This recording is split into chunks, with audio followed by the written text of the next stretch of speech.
곽수종의 뉴스 정면 승부. 안녕하십니까, 곽수종입니다. 결국 바른정당 9명의 의원들이 탈당을 했군요. 문재인 정부 쪽에 이 폭주를 막아보겠다, 또 보수의 대통합을 이루어내겠다라는 얘기인데요. 당초 그럴 거면 탄핵은 왜 했습니까?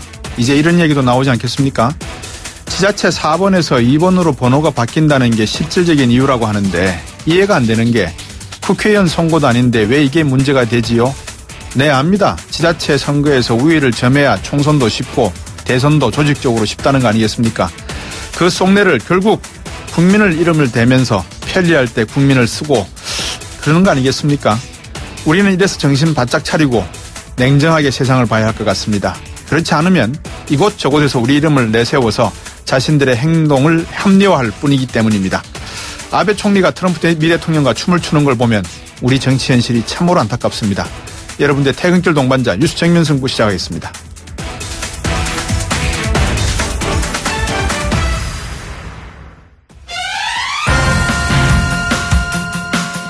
오늘 저희가 준비한 순서 말씀드리겠습니다. 1부에서는 자유한국당 홍문표 사무총장 연결하겠습니다. 바른정당 9명 의원들이 탈당하면서 합류를 했는데 어떤 입장인지, 자유한국당 입장에서는 또 어떻게 앞으로 이 전국을 풀어갈 것인지 한번 직접 들어보겠습니다.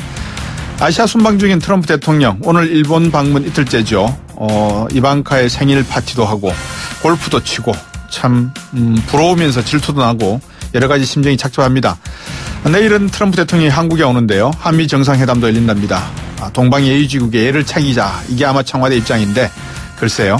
일본에서의 행보와 발언 가운데 주목해야 될 대목이 무엇인지, 내일 한미 정상회담은 어떨지 2부에서 성공에 대해 일본학과 양교 교수님과 함께 말씀 나눠보겠습니다. 이분 참 고수 같습니다.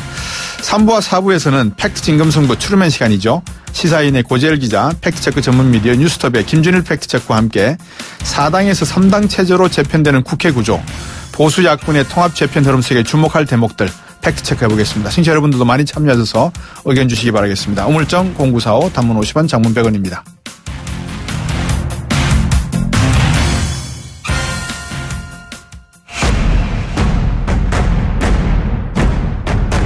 곽수종의 뉴스 정면 승부.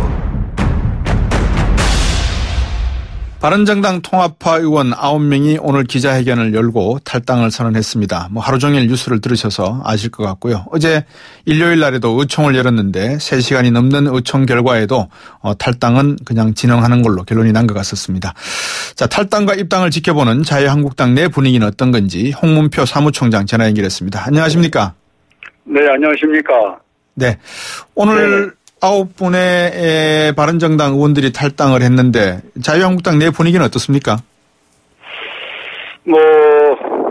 좀 고무적인 입장으로 지금 지켜보고 있습니다. 예. 네네. 어떤 의미에서 고무적이라 할 수 있을까요? 여러 가지 이유가 있겠습니다만은 우선 큰 이유를 하나를 든다면은. 예. 문재인 정권의 독선 독주가 결국은 안보 불안, 외교 불안, 경제 불안으로 왔다고 하는데, 예. 야당이 분열돼서는 안 된다. 예. 대통합을 하든 우리가 부분 통합을 하든 빨리 소위 보수 전열을 정비해서, 예. 이와 같은 현실 정치 상황을 그래도 보수가 막아야지 누가 막겠느냐. 네. 이런 의미를 두고, 예. 통합이라는 물꼬를 텄고 또 그렇게 앞으로 전개하려고 합니다. 예. 그래도 보수가 외교, 안보, 경제 불안에 해법을 내야 된다, 이 말씀이신 것 같은데. 네네. 김태흠 자유한국당 최고위원이 오늘 하신 말씀 중에 홍준표 대표가 당 등지고 나간 의원 몇 명 영입하려고 경강부회식으로 당 운영해서 서청원, 최경환 출당 추진한다면 김무성 의원도 받아들여서는 안 된다, 이런 언급을 했는데 이 부분은 어떻게 이해할까요? 글쎄 개인적인 얘기를 제가 왈가왈부하고 싶진 않은데요. 예. 문제는 국민들께서 대통합을 해야 되고 야당이 뭐 하느냐는 질책이 있는 마당에, 네. 다소의 자기와 좀 예상만이 엇갈려도, 네. 대통합이라는 데는 좀 뭔가 함께하는 그런 지혜가 필요할 때인데, 네. 지금 말씀하신 그것은 개인적인 어떤 정치적 소신에서 나온 거기 때문에 우리 당이 창곤을 허지면은 그런 어떤 흔들림에 우리가 지금 대통합이 가는 이 길목이 방해돼서는 안 된다고 생각합니다. 네. 저희 많은 청취자분들과 저도 기억하는 게 대선 때 말입니다. 그 바른정당 의원들 한 열대 분이 다시 복당하려고 그럴 때 정우택 원내대표가 복당 못 받겠다 이러면서 3주 동안 좀 연기된 적이 있었지 않습니까? 그렇습니다. 이번에는 바로 그냥 복당 처리하실 겁니까? 글쎄요, 대표가 갖고 있는 생각을 거기까지 물어보지 않았습니다만은. 네. 저는 요번에 이 복당이라는 부분이 아까 전제에 말씀드린 그런 의미도 있고. 예. 또 지금 어려운 여러 가지 여건 상황에서 복당을 하면서 이걸 질질 끈다든지. 네. 또 지난번 같이 시간을 두어서는 안 되고, 정책 의미가 같으면은 그날로 저는 복당이 돼야 된다 이렇게 생각을 합니다. 네. 지금 9분 외에 또 입당 타진하고 있는 의원분들은 있는지요? 이제 솔직히 말씀을 드리면은 그 전당대회를 앞두고 나오기가 그러니까. 네. 전당대회가 끝나면은 같이 오겠다는 분들은 몇 분 따로 또 계십니다. 네. 그 제가 알기로는 남경필 지사라든지 김세현 의원 같은 의원들은 지금 전당대회를 그렇게 치를 것 같으면 어떤 의미가 있느냐, 통합 전당대회 치르자 이런 이야기도 개진한 것 같은데 수용할 의사는 있으십니까? 통합 전당대회라는 것은 조금 지금 좀 성급하고요. 네. 일단 통합을 해놓고 우리 도와주고 있는 제야나 과거에 보수를 지향했었던 많은 분들이 나름대로 계시거든요. 네. 그런 분들을 모시고 같이 했을 때 통합전당대회라는 것을 우리가 성사가 돼야지. 네. 바른정당하고 지금 이렇게 부분 내지는 그분들과 하면서 이것을 대통합이라고 하면 국민들이 그렇게 신뢰를 갖겠습니까? 네. 네네. 근데 이제 자유한국당 안에서도 사실은 정우택 원내대표 임기가 곧 12월이면 종료가 되고 또 네. 복당파들 중에서 일부는 비상대책위원회 이런 요구가 있을 수가 있을 것 같은데 김무성 의원 같은 경우에는 당분간 좀 자제해서 뒤로 빠져가 있겠다라는 이야기도 나오고 있지만 전당대회를 다시 열자 이런 요구가 있으면 어떻게 계획은 있으신지요? 그런 계획은 지금 없고요. 네. 단지 이제 아까 말씀드린 그런 우리의 보수 대통합의 전 재산을 네. 자원을 또 인맥을 총동원해서 예. 우리가 내년 지방선거를 앞두고 네. 한 번쯤은 그런 문제를 큰 그림에서 한번 구상해 볼 수는 있겠습니다. 네. 제가 이제 홍문표 우리 사무총장님께 좀 더 실질적인 질문을 드려볼까 합니다. 네네. 그 실질적인 질문이라고 하는 것은 바른정당 의원들이 자유한국당으로 합당을 하면서 복당을 하면서 일부 평론가들 의견은 기호 4번보다는 기호 2번이 더 유리하다 이런 이야기를 하더라고요. 네네. 그런데 지방자치선거라고 하는 것은 국회의원들과는 상관이 없을 듯한데 왜 4번에서 2번이 그렇게 중요한 겁니까? 번호 숫자가? 글쎄 그것은 제가 뭐라고 논평하긴 그렇습니다만은 네. 일단은 이 정치 상황에서 도래하게 되면은 대부분이 우리 국민들이 선호가 1번, 2번을 얘기를 하지 않습니까? 그렇죠. 그런 선호에서 나름대로 오래된 그 관행에서 나온 것이지. 네. 몇 번 번호가 그렇게 유리한 건 아닌데. 네. 우리 관행을 또 무시할 수는 없지 않습니까? 쭉 살아오면서. 네. 그래서 저는 2번이다 하는 상황이 선호가 좀 있지 않냐 하는 것인데요. 또 예. 구체적인 건 잘 모르겠습니다. 지방자치단체장 선거하고 국회의원들하고 어떤 조직적인 면에서 유대관계가 있기 때문에 이게 중요한 겁니까? 아니면 지금 국회의원들 분들 중에서 지자체의 선거에 관심 있는 분들이 있다는 것을 의미하는 걸까요? 그거는 전자 쪽으로 봐야 될 것 같습니다. 예, 그렇군요. 네. 지금 청취자분들이 이제 글을 올려주시는데 대부분 좀 이런 이야기도 있습니다. 혹시 지금 복당한 분들이 트로이 목마는 아니냐. 자유한국당 내에 아직까지 친박과 비박 그리고 여러 가지 홍준표 대표를 따르는 의원들 간의 어떤 정리도 제대로 되어 있지 않은 상태에서 바른정당의 의원들이 추가적으로 복당한다는 것은 마치 자유한국당 내에 트로이 목마를 심는 듯한 느낌이 든다 이런 평도 있는데 어떻게 보십니까? 그렇죠. 보는 즉도에 따라서 조금씩 다르겠습니다만은 예. 이번에는 이제 국민 입장에서 우리 정당 활동을 하는 것이 제일 잘하는 것이라고 볼 때요. 그렇죠. 우리 자체 내에서 여론조사한 것을 다 공개할 수는 없지만 그런 것 등등을 모두가 합쳐보면은 예. 야당이 분열된 것은 우리 국민들이 안타까워합니다. 네네. 그러면 통합을 하는 거고 통합이 하라는 건 힘을 가지고 이 문재인 정권과 이 정책적이든 어느 부분이든지 네. 좀 시정할 건 하고 네. 또 잘못된 건 지적할 수 있는 그런 것들을 해달라는 것이 국민 정서이기 때문에 네. 무슨 뭐 계획을 가지고 뭐 지금 말씀하신 그런 네. 정치적 작업은 아니라는 말씀을 드립니다. 알겠습니다. 네. 자, 박근혜 전 대통령이 제명 조치가 됐지 않습니까? 그죠? 네네. 당내에서 반발은 없습니까? 당원들 간에? 반발이 나름대로 뭐 친서대로 예. 뭐 가까웠게 모셨던 분들이 또 인간적인 차원에서 한 말씀 해주시고 예.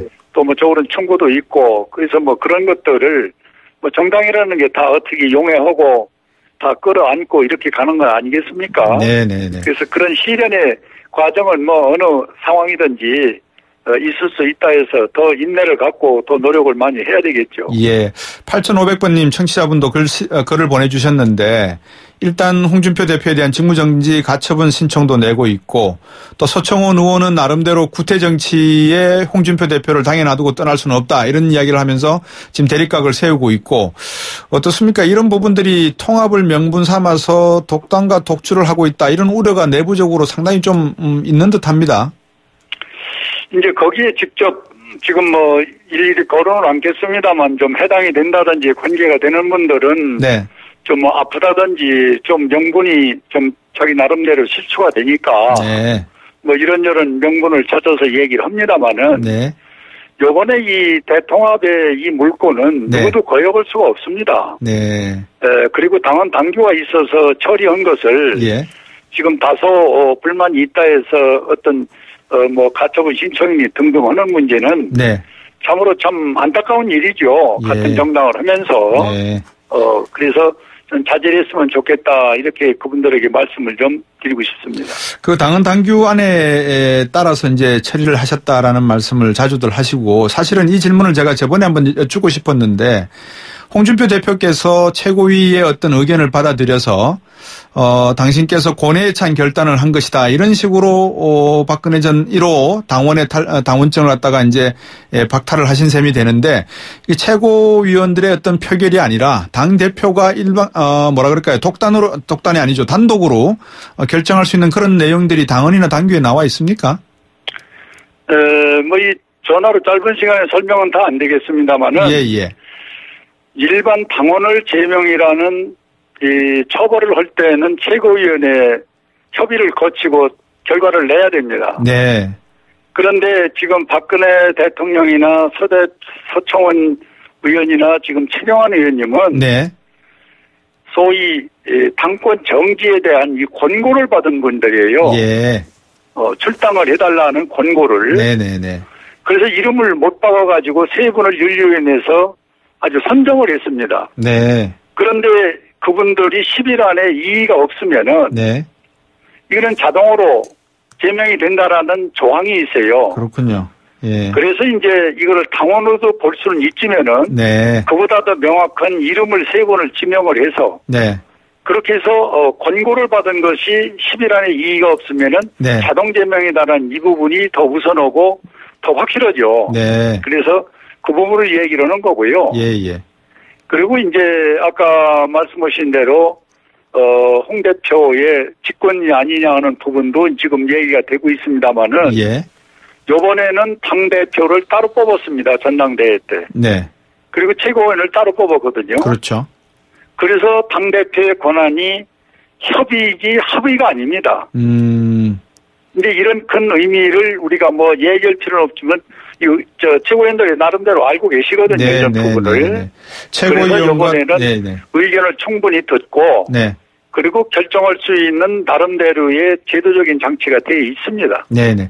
제가 짧게 하나 여쭙고 싶습니다. 왜냐 그러면 청취자분들 글 올라오는 내용들을 제가 다 읽어드릴 시간이 없는데 내용은 이렇습니다. 자유한국당의 어떤 보수적 가치를 안타까워하고 또 빨리 어떤 혁신과 개혁, 변하는 모습을 보고 싶어하는 분들의 글일 수도 있고 또 비판적 시각일 수도 있습니다만은 지금 말씀하신 이런 자유한국당과 바른정당의 통합, 복당 이런 과정을 보면서 과연 보수가 무엇을 새롭게 변하고 있길래 또 변하는 모습을 국민들에게 보여주고 있길래 이리도 복당과 탈당과 통합을 마치 철새처럼 왔다 갔다 하는가, 쉽게 하는가, 이런 질문들이 많으세요.